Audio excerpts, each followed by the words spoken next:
So let's start from the very beginning for the sake of those who will be viewing this later on. There is a lot of questions and we'll have to select here just to moderate the discussion and be in time. And a repeating theme amongst all those questions is, what do you think are the biggest barriers to implement? So let's start from you. What are the biggest barriers to implement EPAs? I would. We need to use those to this. What is difficult? Faculty training, I would say, that's very important. I guess that in many European countries still there's a lack of knowledge about what is proper assessment. That's something what is also promoted, I would say, by UMS, is to harmonize our assessment. There is already a good evidence-based underlying those assessments, but at the same time, you have to really get immersed in developing EPAs before you are able to assess according to EPAs. Thank you. So how about AI? The same problem, faculty training, because it's a modern technology. We really don't know how to use it. And it's very complex. It gives us opportunities, but it creates some problems. And of course, we have to learn how to use it properly. And I think that such a discussion brings us, to the much better future when we learn a lot and we'll be able to use this technology in favor of our students and doctors. Well, European examinations. Yeah.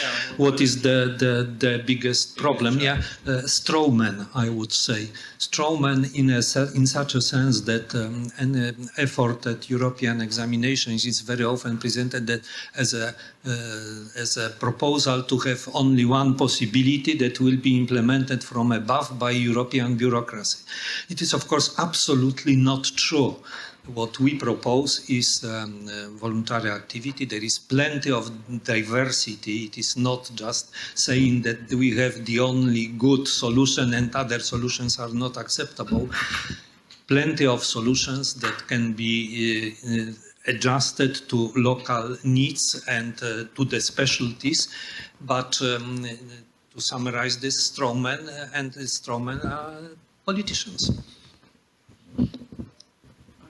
I would like to follow up on this comment. I do have experience implementing EPAs in the Netherlands, and we have learned from our mistakes. When we introduced, I was the chair of that committee, introduced competency-based education, that was a top-down procedure.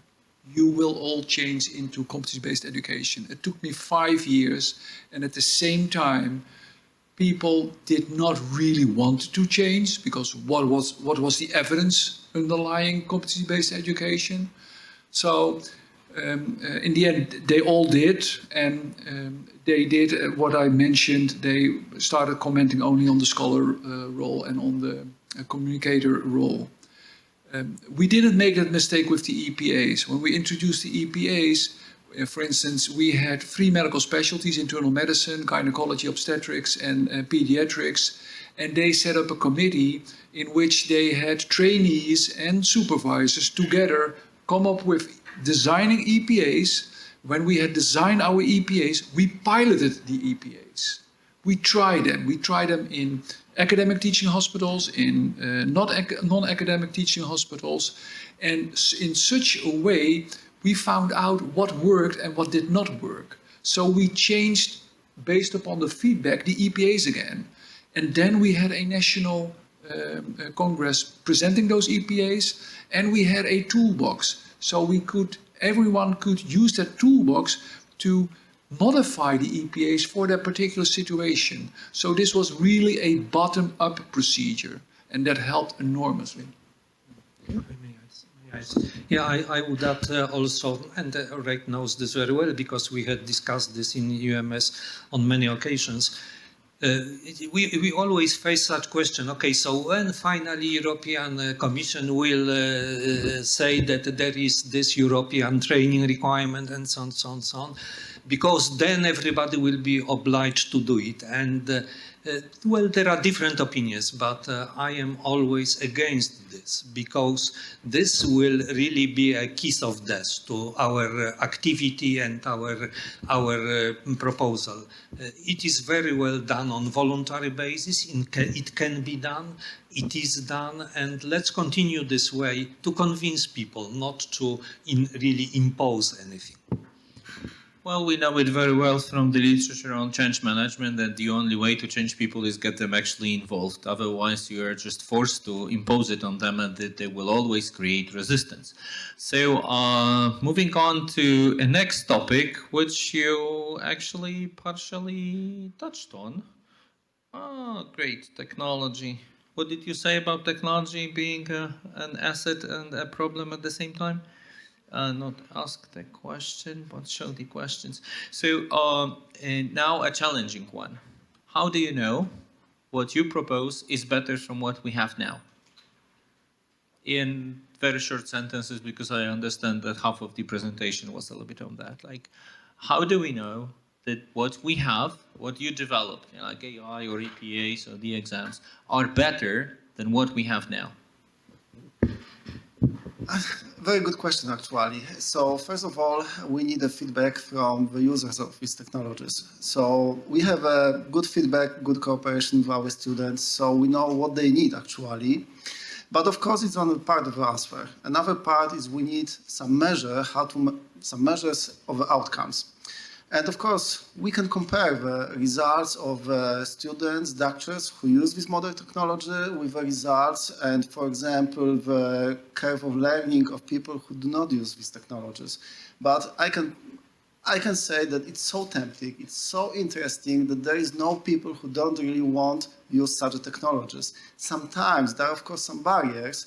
People maybe needs to be convinced of this new technology because they're afraid a little bit. But if they start, they will never stop. And I can say that, for example, if I have an opportunity to discuss with my students and the doctors and show them this technology, such a discussion never ends on the time. So it shows, the huge involvement of the people. And I think that the involvement of the people is the first step towards the good future and the good future for this technology. Why I think that EPAs are a good thing to introduce in your training programs is because it's very appealing to supervisors and trainees. People recognize the tasks that they have to be able to execute by themselves. That's also the feedback that we gained from all because we did surveys and so on. And this was really a big advancement with respect to assessment. At the same time, I do think that assessment is much more about a narrative feedback, coaching residents, where they can improve, what they're doing good, what they can improve on. And much less a summative assessment, and now you are certified. At the same time, in my experience, a lot of trainees want to get reassured that at some point in time, the supervisors think that they are ready to do this. Because you need assurance, okay, I can do this now. People have an independent opinion about how well I'm doing this particular task. So it's appealing.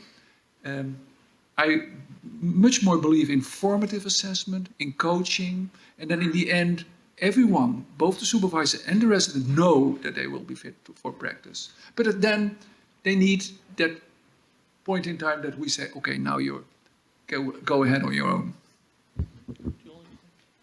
Yeah, although this question really does not apply to me, because I explained that in the lecture that we do not pretend to improve much, but we are sure that there are places where improvement is needed, and we know such places. And there are places where certainly they are at a higher level. So yes, in education in general, we see the discussion and proposals including such exotic things like EPAs and AI and other concepts in education. This is discussed in UMS all the time. our opinion is that they bring incremental improvement, yes? So it is incremental improvement, but there is no thing that people cannot spoil. So practical aspects, as Rake said, are extremely important. We should certainly try, well, if I can say something, we always, I mean myself, we can say that even before, with this very bad system of education, it was possible to train good specialists, and we know many colleagues like this. The question is, and I want to support what Rake said, is that we are talking here about having, let's say, 90% good specialists. This is very difficult. It is easy to train excellent specialists, a bunch of excellent specialists, and showcase them everywhere. It is very difficult to have 90% of good level specialists. Well, yeah, consistency is certainly an issue. So now, moving forward, if you could give one tip, if people would say, okay, we want to get involved with AI, I want to participate in EUMS activities. I want to get my whatever school, university, or my board to get involved in the APAs. What would be the first step you would advise so that people, when they walk out of the room, they have an idea which direction they should go? Okay, who wants to start first? Okay, I will start. This is, I think, quite a standard way. Fortunately, there are many associations in Europe, because I understand your question is to young colleagues who should get involved, and we always say that we need them. If you are interested, there are two ways. One is your national scientific society, a learned society. They are very often active in European examinations, European training requirements, and you have also European junior doctors. There is such association. These are usually trainees, mostly they are trainees, and they get involved in the European activities, and then they have permanent delegates to UMS bodies, and this is the way to, once you become specialist, to get into UMS and do this very interesting work. If you really want this, I would say organize yourself, start a movement. You cannot change the world by yourself, but if you find other people, trainees, who think the same about training as you do, and you think that hearing things that we told you, that might improve your local situation, your local training situation, then I would say organize yourself and make yourself be heard. If you do that, for instance, in my university, the students are a really big and strong force. They are assessing our faculty, they are assessing the program, and if they do not agree with the program, I would say the faculty is in problem. So we have every time we discuss it with them. So you can make a change, but you can't do it by yourself. You have to organize, create a movement. Then you will succeed. Thank you. Yeah, I would totally agree with what you said. If you want to change something, try to find people who think in exactly the same way. Try to create the community, people who are focused about the same ideas. And maybe you don't have to invent everything just because it's not new ideas. Just try to find people who already done the same things. Contact with them, and together you are a big force to make these changes happen. Thank you. If I recall, I introduced also evidence-based medicine in the Netherlands. I visited McMaster, Sackett, Gordon Guide, and so on. And we were thus in the beginning. And what we did is we had from all the university just a couple of persons, and they came together. Then we had a session with all the program directors, and we asked them, who of the program has a computer? Less than 10% had a computer. So they didn't know where to find the evidence. So we decided, oh, you are really lagging behind. So we made courses introducing them how to do literature searches, how to define a PICO, and so on. It was very nice, and those were really angry young people. I was at that age 35 or something like that. And we changed it because we thought that it should be changed. Okay, thank you. I've promised that there will be a chance to ask questions directly. That's the moment. Okay, so while the people are encouraged, colleagues are encouraged to ask questions, I would say, if you really don't know what to do, find the UMS website, write us email or call us. We will tell you what to do. Okay, that's one easy step to make. Okay, since I can't see anyone, I'm sorry. Yes, there is one. Hello, I'm from Lithuania, from the north. We are actually implementing EPAs right now in our national programs in whole residency. So we have started from all programs, like 56 programs, and we will start in September. But the biggest discussion we have is the trust for the resident to start working on themselves. And when we are talking about EPAs, we are talking about some specific tasks. For example, managing outpatient, managing emergency patient. But the patients come to the hospital and they need different tasks, they need different help. So how do you see how to implement this to the working environment in the hospital? When can we leave residents to work on their own? And artificial intelligence also, it's giving us additional knowledge on some tasks, but when do we can start to work on our own? Because 20 to 30 years ago, residency was working on your own and you can do everything, and now we are taking more time to be supervised by other doctors. So the question is, can residents work on their own in the night hospital, or do they need some help? Okay, thank you for it. It's a very good question. And what you are actually asking, if you are on call in the ER, you know that in an evening or during the night, you will see maybe 10 patients with different problems. And most likely, in the beginning also, problems that you have never, patients with problems that you have never seen before. How can an EPA help you in this? At first, first of all, you have to be a medical graduate. You have to have basic knowledge about laboratory and imaging and so on.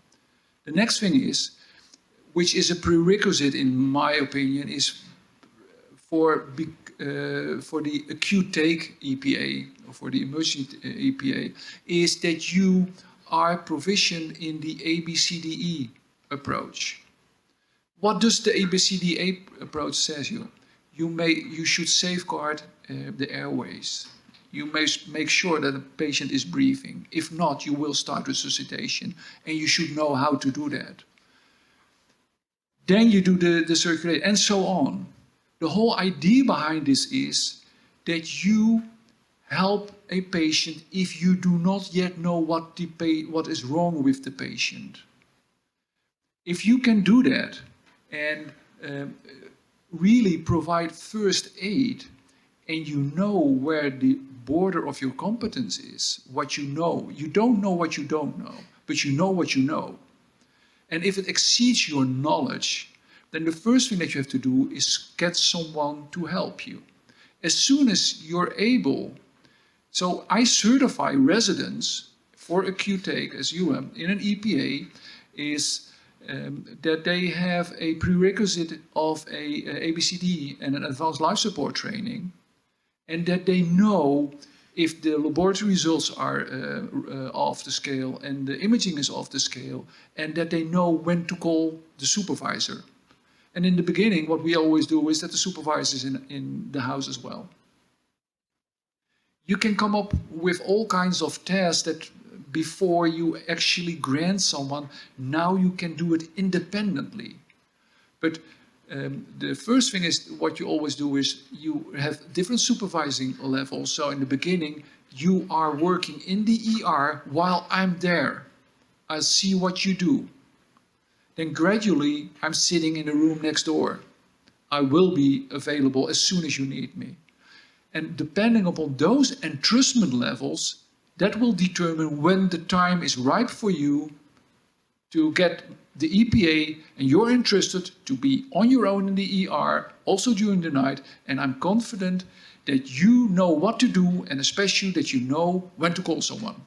Thank you very much for participation here on site. Thank you to all those viewing us online, and thanks to all who will devote the time in future viewing this session asynchronously. Thank you very much, gentlemen, for participation, for great questions from the audience, and see you soon again. Thank you very much.